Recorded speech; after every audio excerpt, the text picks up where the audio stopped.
네, 주님의 은혜와 축복이 수예배의 자리에 나오신 성도님들 모두에게 가득하실 예수님의 이름으로 축복합니다. 혹시 새 두 마리를 두 글자로 뭐라고 하시는지 아시나요? 주관식입니다. 다윗의 아버지의 이름입니다. 이세. 네, 네, 네. 다들 역시 대단하신데요. 이세의 아들이 바로 오늘 이야기의 주인공 다윗입니다. 이 다윗의 이야기는 참 길죠. 이야기도 되게 많고요. 우리가 잘 알고 있는 다윗과 골리앗 이야기, 그런 여러 가지 이야기들이 있는데요. 어떤 이야기를 사무엘상 중에서 나눌까 하나님께 기도하는데요. 이런 마음이 들더라고요. 다윗이 왕이 되기 전에 이야기를 해라. 네.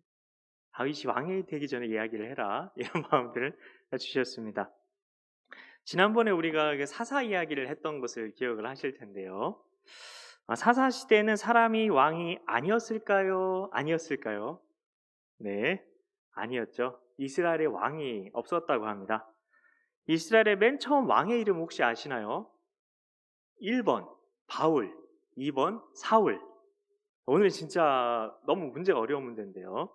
한 글자만 달라서 난이도 별 5개짜리 문제였습니다. 이스라엘의 첫 번째 왕은 여러분들이 대답해 주신 것처럼 사울이었습니다. 그러면 당연히 사울 다음에 왕이 될 사람은 누가 되는 게 맞을까요? 보통 왕의 자리는 왕의 아들에게 물려주는 게 맞는 거죠. 그런데 이스라엘의 두 번째 왕은 누구였죠? 잘 아시는 것처럼 다윗이었습니다. 그런데 다윗의 아버지가 사울이 아니라 아까 맨 처음에 퀴즈를 푼 것처럼 새 두 마리 이세였습니다. 다윗이 사울의 아들이 아니었다는 거죠. 적어도 북이스라엘의 못된 왕들도 적어도 그 아들까지는 왕이 됐어요. 정말 북이스라엘의 정말 망나니 같은 왕들도 아들까지는 왕이 됐다고요. 근데 사울은 아들에게 왕위도 물려주지 못한 겁니다. 뭔 죄를 그렇게 지었길래요. 하나님께서 어쨌든 그래서 사울 왕의 뒤를 이어서 새로운 왕이 될 후보를 찾으러 사람을 보내죠. 그분의 조남이 바로 사무엘입니다. 우리 교회에서 오래 전도사님으로 계셨던 사무엘 전도사님에 대해서 정말 자주 듣게 되는데요. 정말 좋은 전도사님이셨다. 지금은 목사님이시죠. 성도님들 중에는 이 사무엘 선지자님의 이름을 들으면 사무엘 전도사님의 그 이름을 떠올리게 되시는 분들도 있을 텐데요. 이 사무엘 전도사님을 떠올리게 되는 그 사무엘 선지자님이 이 왕의 후보를 찾아 나선 겁니다.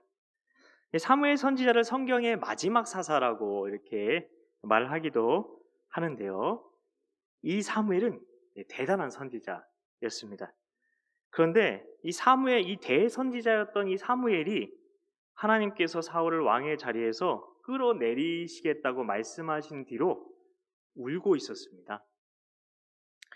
사울을 왕으로 세운 것도 사무엘 선지자였는데 사울에게 하나님께서 너 대신에 다른 왕을 세우셨다고 말을 전해야만 했던 것도 누구였죠?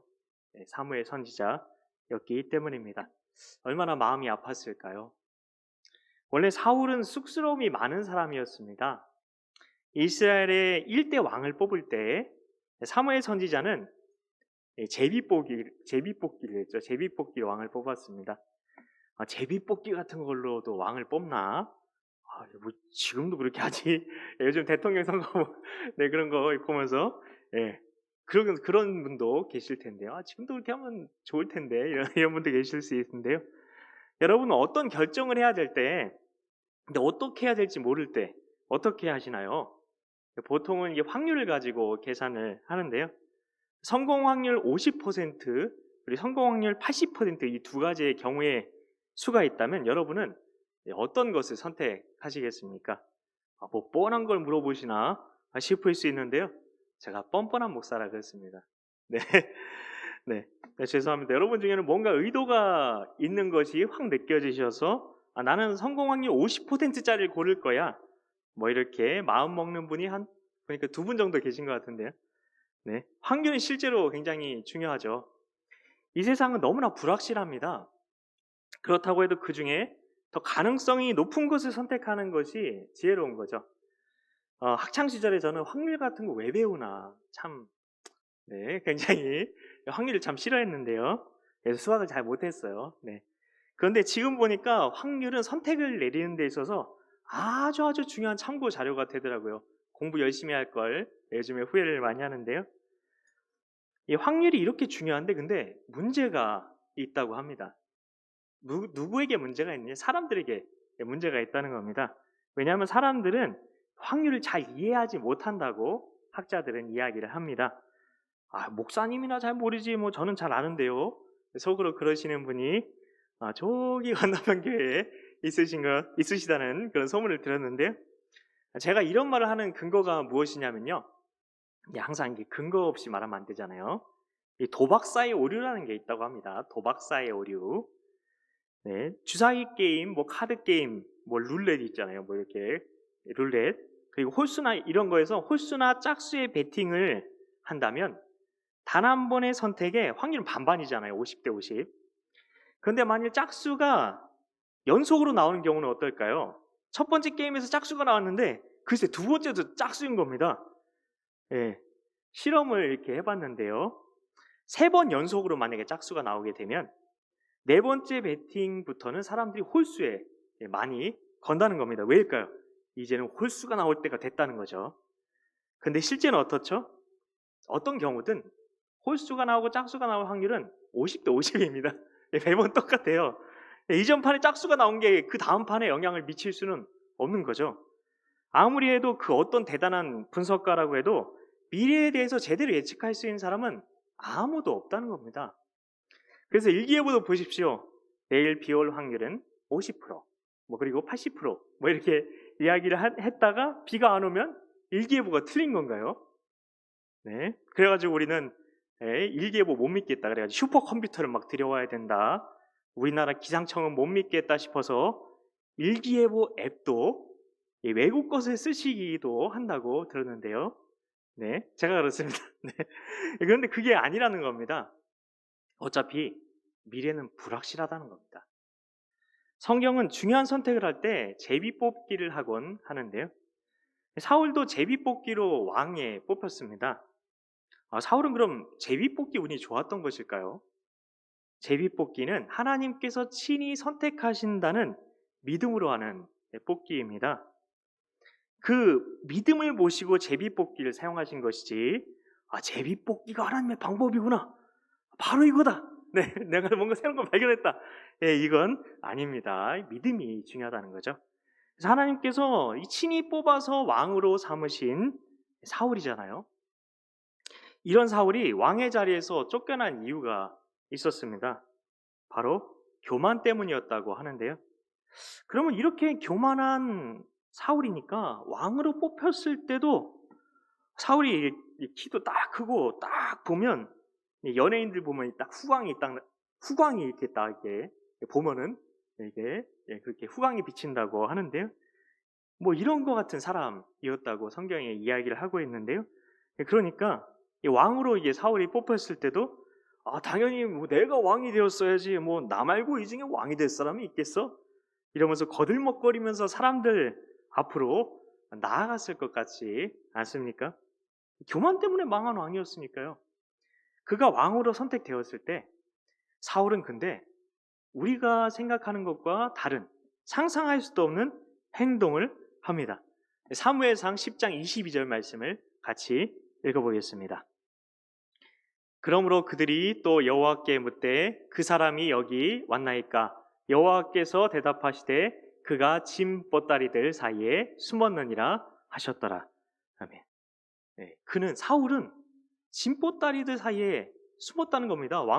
사울이 왕이다 이렇게 제복기를 이렇게 선택이 됐을 때요. 그래서 사람들을 보내서 그 다음에 보면은 사람들을 보내서 사울을 짐 보따리에서 끌어내야만 했습니다. 사울이 질질 끌려 나온 거죠. 숫기 하나 없는 사람 같았습니다. 사울은. 그런데 짐 보따리에서 나온 사울은 다른 사람들보다 머리 하나만큼 컸고요. 네, 굉장히 이게 왕이 될 만큼 풍채가 좋았다고 합니다. 그는 쑥스러움도 많고 나는 왕이 될 그릇 같은 거는 아니다. 그렇게 생각했던 사람이었습니다. 그런 열등감이 굉장히 많았던 사람이었는데 결국 그의 안에 있던 열등감의 문제가 해결되지 않으니 교만한 사람이 된 거죠. 말씀을 통해 발견된 그런 연약함들을 하나님 안에서 꼭 해결하시길 축복합니다. 사무엘이 이 사울을 처음 만났을 때 아마 그의 눈에 사울은 어린아이 같았을 겁니다. 키가 다 큰 어른이 막 질질 막 끌려 나오는 걸 봤으니까요. 그랬던 사울이 하나님의 이름으로 전쟁터에서 승승장구를 거두며 자라가는 모습들을 봤을 때 사무엘 선지자는 굉장히 흐뭇했을 겁니다. 그런데 그렇게 사무엘 선지자가 아끼던 사울을 하나님께서 이미 내가 버렸다. 내가 버렸어. 다른 사람을 왕으로 네가 뽑으러 가라. 라고 말씀하셨을 때 사무엘 선지자는 얼마나 마음이 무너졌겠습니까? 하나님이 좋으신 하나님이시라면서 어떻게 사울을 왜 버리셨나? 잘 가르쳐 주시면 되지. 잘 지도해 주시면 되지. 라고 생각하는 분들도 계실 수 있습니다. 하나님 너무하신 거 아닌가? 근데 성경에 보면은 한 번의 죄만 한 번 죄 짓고 이게 죽은 사람들도 있잖아요. 그래서 그런 거 보면 너무 하나님 너무하신 거 아닌가 싶을 때가 있는데요. 근데 여기에 우리의 문제가 있다는 겁니다. 여기에 우리의 문제가 있습니다. 하나님께서 어떻게 그렇게 잔인하시냐? 하나님께서 어떻게 그렇게 하실 수 있느냐? 등등의 말을 믿는 우리가 하는 겁니다. 하나님을 오해하는 게 너무나 쉬운 거예요. 이게 바로 우리의 문제일 수 있다는 겁니다. 세상 사람들은 당연히 그럴 수 있죠. 뭐 하나님이 계시면 왜 선악과를 만들고 쓰나미로 어린아이들까지 다 죽게 만드느냐고, 그런 하나님이 과연 좋은 하나님이냐? 그렇게 따져 물을 때 우리도 그들의 말을 듣고 겉으로는 아닌 것처럼 해도 하나님이 정말 그러셨나?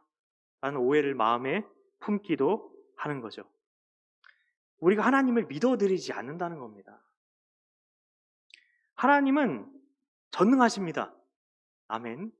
네. 전능하신 하나님이면 뭐든지 다 하실 수 있다는 말이잖아요. 그런데 전능하신 하나님께서 못하시는 게 있는데 혹시 아십니까? 전능하신 하나님께서 내변인 삼각형을 그리실 수 있을까요? 정의로우신 하나님께서 정의롭지 않으신 일을 하실 수 있을까요? 하나님이 사랑이시죠. 그렇기 때문에 사랑이 아닌 행동 같은 거 하실 수 있을까요? 이런 하나님이십니다. 네. 이런 하나님이십니다. 좋으신 하나님, 좋으신 하나님, 참 좋으신 나의 하나님. 이렇게 우리가 찬양하잖아요. 하나님께서 이렇게 좋으신 하나님이신데 우리는 왜 하나님을 나쁜 분으로 만들려는 생각에, 그런 사람들의 말에 어떻게 그렇게 귀를 쉽게 기울일 수 있느냐는 겁니다. 어떤 경우에도 하나님을 끝까지 믿어드리는 예동교회 성도님들 되시길 축복합니다. 정말 어떤 경우에도요. 하나님께서는 사울왕 대신에 사무엘 선지자를 어디로 보내셨습니까? 어느 집에 가서 누구를 내가 왕으로 점찍었다, 이렇게 딱 말씀해 주시면 좋을 것 같은데요. 하나님께서 어떻게 하셨죠? 누구라고 안 가르쳐 줍니다. 그냥 어느 집으로만 가봐라, 이렇게 말씀하신 거죠. 근데 그 집의 주인이 바로 이새였습니다. 이새의 집에서 사무엘 선지자는 다윗의 큰형 엘리압을 보게 되죠. 오늘 말씀을 보면 겉모습을 딱 봅니다.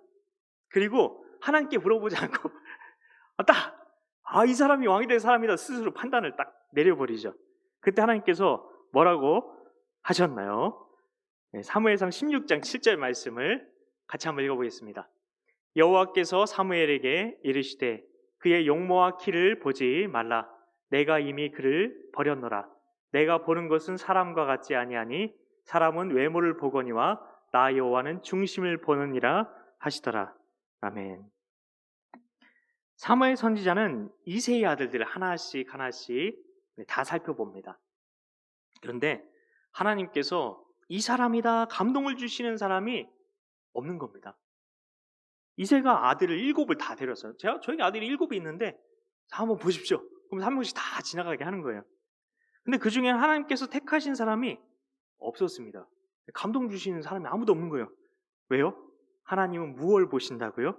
7절 말씀을 다시 제가 읽어드리겠습니다. 네, 다 빼고 그의부터 읽겠습니다. 그의 용모와 키를 보지 말라. 내가 이미 그를 버렸노라. 내가 보는 것은 사람과 같지 아니하니 사람은 외모를 보거니와 나 여호와는 중심을 보느니라 하시더라. 아멘. 나 여호와는 중심을 보느니라. 나 여호와는 중심을 보느니라. 하나님께서 중심을 보시고 뽑은 사람이 있었다는 거죠. 그가 바로 누구였을까요? 다윗이었습니다. 영어로는 데이빗. 다윗은 그 중심이 하나님께 합격된 사람이었던 겁니다. 중심이 하나님께 합격된 인생 되시길 축복합니다. 그럼 하나님께서 어떻게 합격된 중심으로 만들어 나가시느냐? 그걸 봐야겠죠. 중심이 하나님 마음에 쏙 든 다윗 앞에 이제는 꽃길만 있을 것 같습니다. 오늘 말씀의 제목이 꽃길 끝길이었죠. 네, 이게 뭔가 싶으셨을 텐데요. 그 가는 길에 꽃이 아름답게 이게 떨어져서 하나님이 뽑았다니까, 왕으로 이제 기름 부음도 받았으니까 이제 그 앞에 꽃길만 펼쳐질 것 같습니다. 예, 뭐 그냥 모든 그에게 그 주변에 있는 모든 상황과 사람과 환경들이 다 다윗을 축복해주고 막 이렇게 잘 되는 길로만 인도해 줄 것 같습니다. 축복이 넘치는 삶을 살아갈 것 같아요. 근데 잘 아시는 것처럼 다윗은 사울왕과 함께 살면서 몇 번이나 죽을 고비를 넘기게 되죠. 사울이 다윗을 향해 창을 던져가지고 죽을 뻔했던 거 다 기억하시죠? 또 딸과 결혼을 시켜준다고 하면서 그 블레셋 사람들에게 보냈죠. 블레셋 사람들이 누구죠? 다윗이 물맷돌로 쓰러뜨린 사람, 그 골리앗이 그 엄청난 골리앗이 블레셋 사람이었잖아요.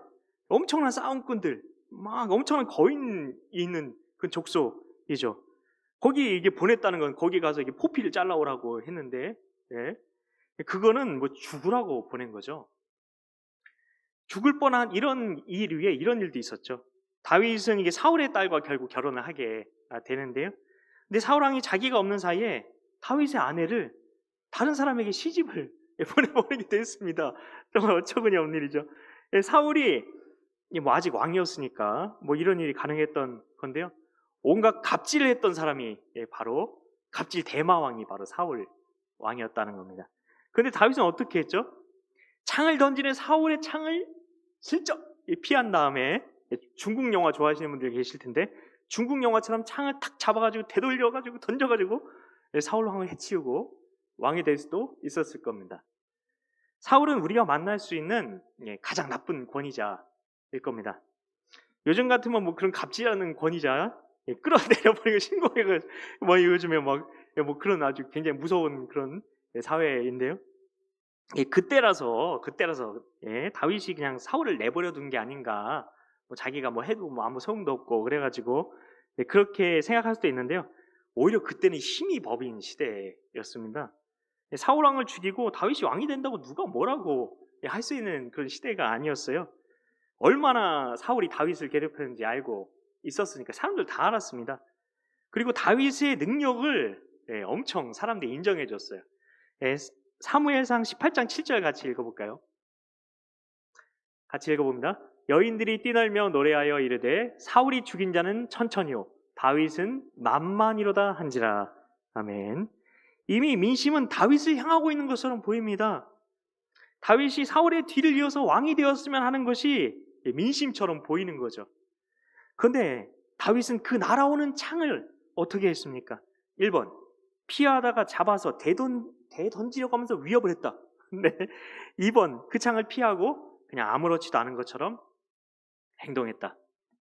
그렇습니다. 네, 다 2번 하셨죠? 1번 안 하셨죠? 네, 2번 하신 거 보니까 여러분 이미 다윗처럼 다 행동하고 계신 줄 믿습니다. 이미 다윗처럼 행동하시는 성도님들을 예수님의 이름으로 축복합니다. 저만 조금 부족한 것 같아요. 네. 하나님께서 다윗에게 이런 힘든 시간들을 허락하신 이유가 무엇이었을까요? 꽃길로만 가게 하셨으면 될 것 같은데, 뭐 하나님께서 그리 시냇가 같은 곳에 조용히 있게 하셨다가 뭐 사울에게 죽고 나면 다 정리해가지고 하나님이 불러주셔서 그런 거 왕으로 삼으시면 안 되었나요? 이런 뭐 갑질 대왕 이런 뭐 이 갑질 끝판왕이었던 이 사울을 다윗의 근데 권위자로 세우신 분이 하나님이셨다는 거죠. 하나님께서 그렇게 하셨다는 겁니다. 하나님이 왜 그렇게 하셨을까요? 왜요? 다윗을 다윗답게 빚어가시려고 그렇게 하신 줄 믿으시기 바랍니다. 우리 모두는 권위 아래 있어요. 권위 아래. 제가 그 예수전도단 그 DTS 훈련을 받았는데요. 거기 선교 훈련을 가요. 네, 거기 가면 하는 게 거기 가기 전에 읽는 책이 있는데요. 세왕 이야기라는 책이 있어요.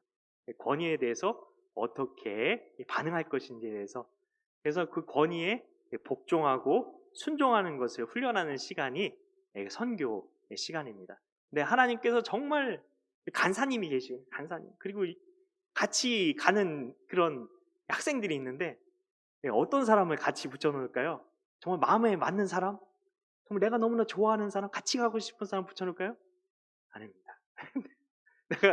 내가 그 렉처 강의 기간이 있는데 그 강의 기간에도 정말 내가 정말 좀 이렇게 피하고 싶었던 간사님 그리고 내가 정말 같이 생활하기 정말 싫은 그런 학생들하고 하나님께서 같이 붙여놓습니다.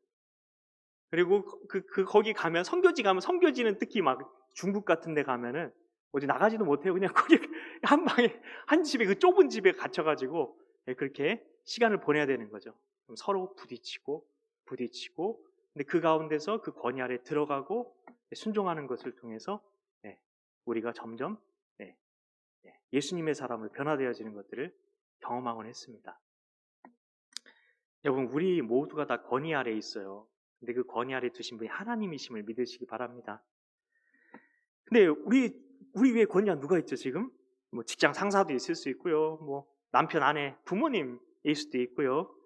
여기 있는 저도 누군가에게는 권위자잖아요. 여기 있는 성도님들은 다 저 빼고 다 좋은 권위자일 것 같아요. 한번 보니까. 그러니 저는 나쁜 권위자. 이런 나쁜 권위자를 하나님께서 우리의 권위자로 세우신 이유를 꼭 기억하셨으면 좋겠어요. 나쁘다고 하면 그것도 좀 그래요. 하여튼 그 권위자를 하나님께서 우리 권위자로 세우신 이유가 있다는 겁니다. 그거는 김집사를 김집사답게, 곽집사를 곽집사답게 이렇게 하시기 위해서 그런 권위자를 우리 위에 두신 거죠. 권위자를 통해 우리를 하나님의 사람으로, 진짜 하나님의 사람으로 세우시려는 그 하나님을 바라보시기 바랍니다. 물론 성도님들 중에 나는 회사 CEO인데요 뭐 그러시는 분들도 계실 수 있어요. 최고 권위자시죠. 그래도 그런 분들 위에 권위자가 계시죠. 누구죠? 하나님이십니다.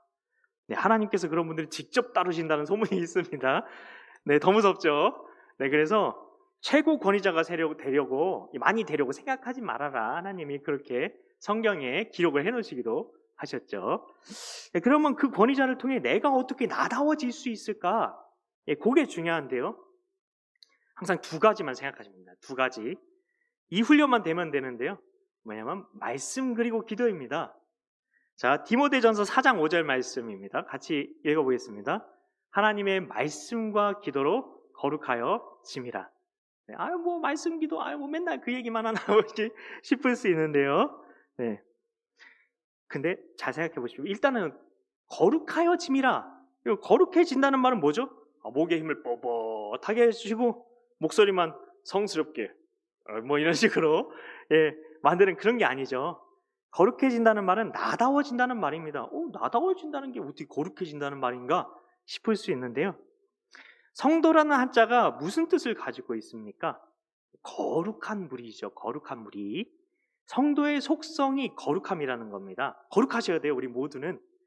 성도다움을 결정짓는 게 바로 거룩이라는 겁니다. 근데 우리가 거룩해야 된다는 건 알아요. 그런데 어떻게 거룩해질 수 있다고 생각하십니까? 그리고 어떻게 거룩해지기 위해 노력하고 계십니까? 사도 바울의 수제자였던 디모데는 거룩은 하나님의 말씀과 기도로 내 삶 가운데 이루어진다라고 말하고 있습니다. 다윗도 말씀과 기도의 사람이었죠. 오늘 말씀에 나오는 다윗도. 시편을 보십시오. 다윗이 쓴 시편이 얼마나 많이 있습니까? 이 시편은 근데 기도입니다. 기도. 그냥 기도가 아니라 말씀을 붙들고 했던 기도임을 믿으시기 바랍니다. 그래서 시편 119편 97절에서 이렇게 말하죠. 이렇게 말씀을 붙들어야 되는 겁니다. 이렇게 말씀을 가지고 기도해야 되는 거예요. 같이 한번 봉독해 봅니다. 내가 주의 법을 어찌 그리 사랑하는지요, 내가 그것을 종일 작은 소리로 읊조리나이다. 아멘. 다윗은 말씀을 늘 읊조렸다고 말합니다. 읊조렸다. 네. 그럼 어떻게 늘 읊조리죠? 늘 읊조렸다고 하잖아요. 늘. 네. 말씀을 암송해야 늘 말씀을 마음의 중심에 모시고 그 말씀대로 살 수 있음을 믿으시기 바랍니다. 근데 말씀을 암송하려니까 나는 암송도 잘 못하고 그런데요 뭐 어떻게 해요? 막 그렇게 생각하시는 분들 계실 수 있는데요. 정말 말씀을 외우려고 외우는 게 아니라 말씀을 붙들고 기도하려다가 하다 보니까 하루 종일 말씀을 붙들고 기도하려고 하면 어떻게 될까요? 외우려고 하지 않아도 암송이 되는 거죠. 그런 삶을 얘기하는 겁니다. 그렇게 말씀을 붙들라는 거죠. 다윗은 하나님의 말씀이 자신의 삶에 이루어지길 사모하는 마음으로 말씀을 붙들고 기도했던 것입니다. 이야기 하나 드리고 말씀 마치려고 하는데요. 어떤 자매님이 가족 구원을 위해서 기도하고 있었습니다. 여러분들 중에도 가족 구원을 위해서 기도하고 계신 분 계실 줄 알고 있는데요. 근데 그래서 그 자매만이 유일한 그 가정의 크리스천이었죠. 그러다 보니까 가족 구원을 위한 기도를 굉장히 많이 했어요. 예전부터 많이 했는데, 근데 아무리 기도해도 가족들은 교회에 대해서 계속 비판적으로만 더 변해가는 것 같은 거예요. 가족들이 기독교를 비판하거나 교회 다닌 자신을 비난하는 그 모습을 보면서 도무지 소망이 안 보이는 겁니다. 어떻게 해야 될지 모르겠는 거예요. 기도는 열심히 하는데 낙심이 되는 거죠. 하루는 그래서 자매님이 교회 소그룹 모임에서 이걸 나누면서 눈물을 흘리고 있었는데요. 다들 마음이 아팠죠. 그 이야기를 들으면서. 주님께서 자매님을 고난 그 고난에서 속히 건져주시길 바라는 마음들이 소그룹 식구들에게 같이 있었는데요. 그때 근데 하나님께서 주신 말씀이 있었대요. 뭐냐면 사도행전 16장 31절 말씀 다 외우고 계시죠? 우리 같이 암송해 볼까요? 잘 보시면서 같이 해보겠습니다. 이르되 주 예수를 믿으라, 그리하면 너와 내 집이 구원을 받으리라 하고. 이르되 하고를 빼고 한번 해보겠습니다. 시작. 주 예수를 믿으라, 그리하면 너와 내 집이 구원을 받으리라. 한 번 더 해보겠습니다. 주 예수를 믿으라, 그리하면 너와 내 집이 구원을 받으리라. 아멘. 그녀는 기도가 안 되고 소망의 불씨가 꺼지려 할 때 이 말씀을 반복해서 암송하며 선포하며 기도하기 시작합니다.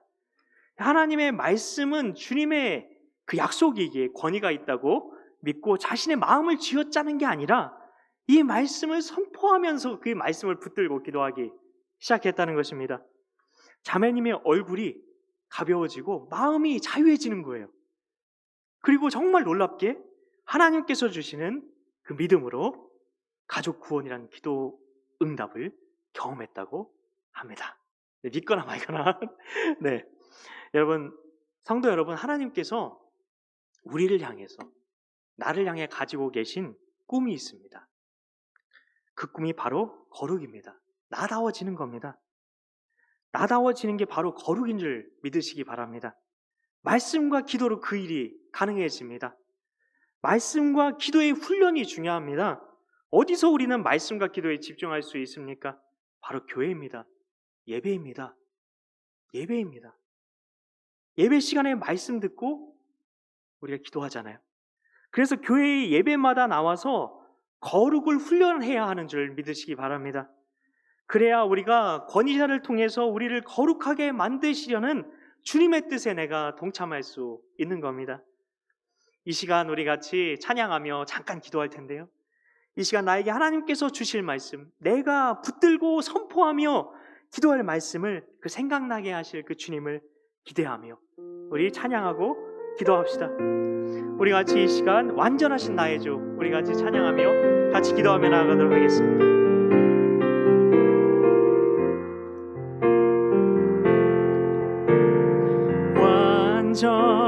완전하신 나의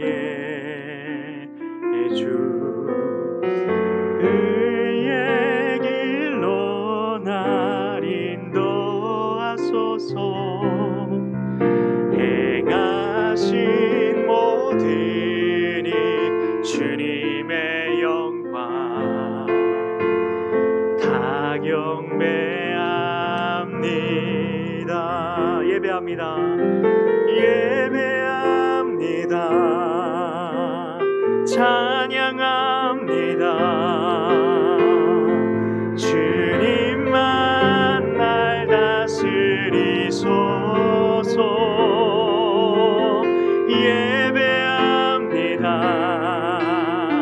찬양합니다.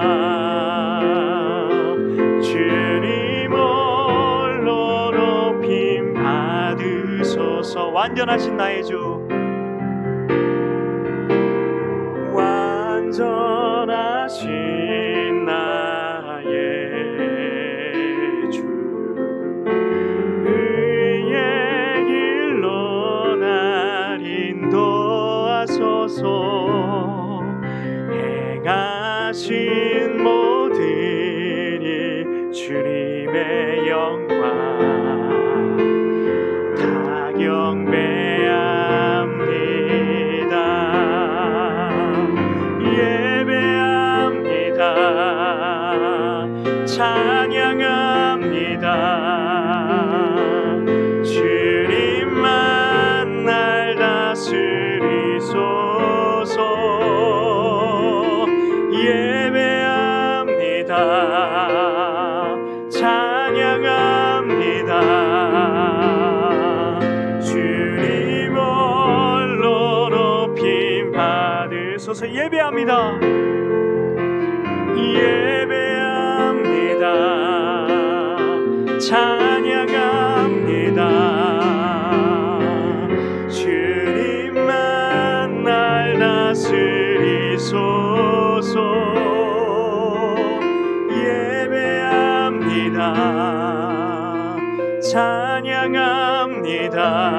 찬양합니다. 주님 홀로 높임 받으소서. 우리 한 번 더 고백합니다. 예배합니다.